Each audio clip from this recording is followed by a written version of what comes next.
Hello, everybody. Welcome back. It has been a minute or maybe 2 months, but who's counting? Thank you for your patience as I've taken this last 2 months to regroup after tax season and just a lot. So today we're going to jump back in with something pretty straightforward. We're going to go through and do our second quarter review of Washington State organizations and what might be new with those. So let's just jump right in and see what's new. So first, I guess what's not new. Washington Working Families Tax Credit, no changes over the last quarter. Same with the estate tax and capital gains tax, nothing new on those. So that's pretty simple. Employment Security Department didn't really have anything interesting to say either. Washington's average wage increase is about 6%. That's just reporting on wage data for the state as a whole, not on what Employment Security is doing. Nothing else new there. Washington Labor and Industries, there is a new requirement for your bond if you are in construction, if you're a specialty contractor. The requirements for your bond have gone up, so definitely be aware of that. Let me know if you need the link. Otherwise, L&I mostly had to report that they are also increasing workers' comp benefits about that 5.9%. I'm sure there's a correlation there. Otherwise, L&I is mostly reporting some really horrific things that they had to find businesses for. So if you ever want to feel better about how you run your business, go see how others are really messing up in a major way.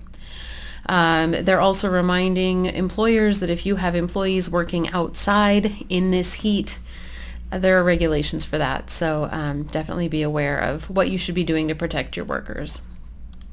Let's see what else. Paid family medical leave doesn't really have anything new, but I did want to point out that they do have these links of information for you if you are an employer. There's a similar page if you're an employee, but inserts you can put with pay stubs to make sure employees know about this. The application for a grant if you have an employee go out on paid family leave and you bring in a temp or something to help cover their position, there is a grant that may be able to help you pay some of those expenses.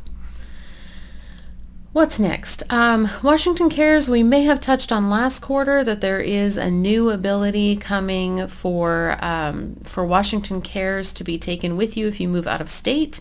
The one thing that I saw really interesting today in skimming through here is that while you'll be able to take it out of state, you will also need to continue paying into the program when you move out of state. So I don't know how practical this will be, but that's an update there.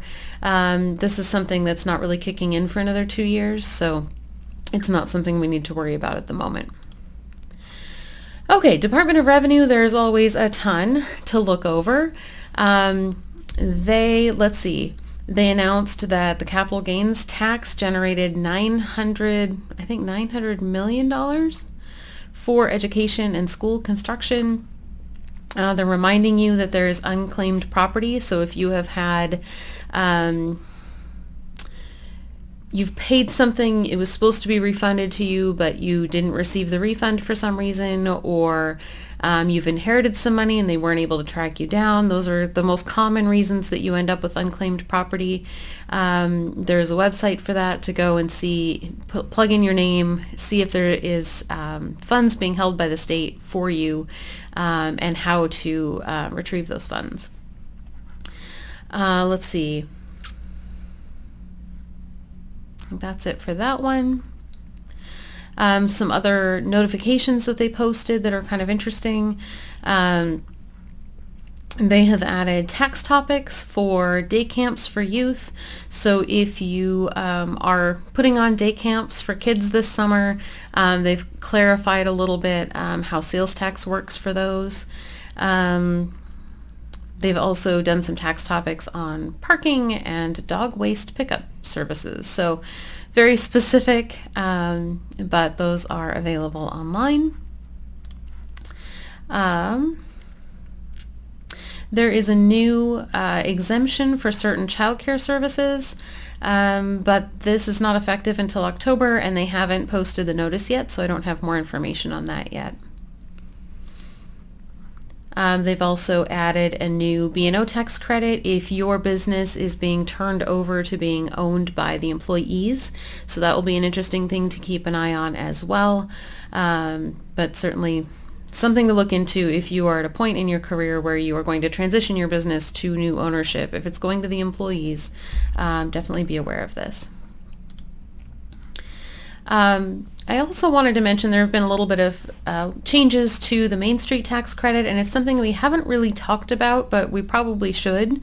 The Main Street tax credit allows you to contribute funds to a particular community here in the state. There are certain ones that are participating, and it's a way to redirect some of your Washington State Department of Revenue excise tax to these cities and towns. And so if you, first of all, the caveat is you have to actually owe Washington State B&O tax.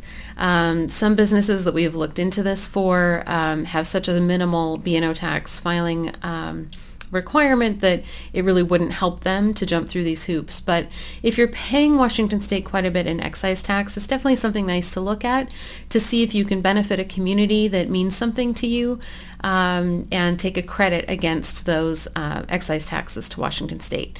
One thing to note, it doesn't qualify against sales tax, only B&O tax, and that's a very small portion usually of what you're paying to Washington State. So I think other than that, some sales tax changes. Not a whole lot for July 1st. Mason County, Pacific County, and the city of Snoqualmie. Other than that, sales taxes are pretty stable for this quarter. And I think that is everything for today. We've blasted through a lot of information. Let me know if there are any particular links or any aspects of what we talked about today that were interesting to you or that you'd like more information on, or if there's something that you think we should do a deeper dive into as a video, like the Main Street tax credit. I'd be happy to do that. I hope that you had a wonderful 4th of July weekend. I hope that everything is well, and I hope to be back on track with another video next week. Have a wonderful rest of your day. Bye.